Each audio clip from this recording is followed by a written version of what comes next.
સીતારામ, જય માં ચામુંડ। કેમ છો બધા? મજામાં ને? આજે મેં ભરેલા મરચાંનું શાક કર્યું। એમાં મેં ચણાનો લોટ નથી નાખ્યો, સેવથી ભર્યા। તો પેલા ધાણા જીરું, હળદર ને મીઠું નાખે ને એમાં સેવ નાખી દેવાની।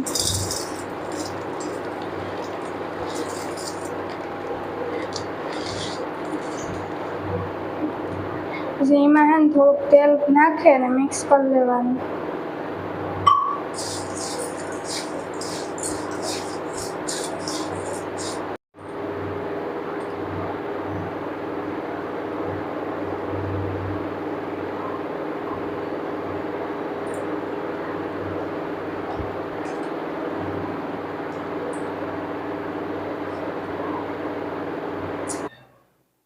તો હવે ભરાઈ ગયા આપણા મરચાં।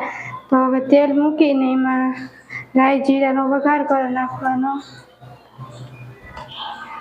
થોડીક મેથી,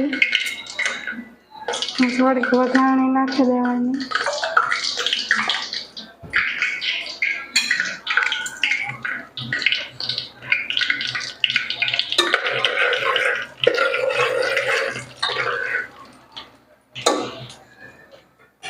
એમાં હવે આપણે ભરેલા મરચાં નાખી દેવાના।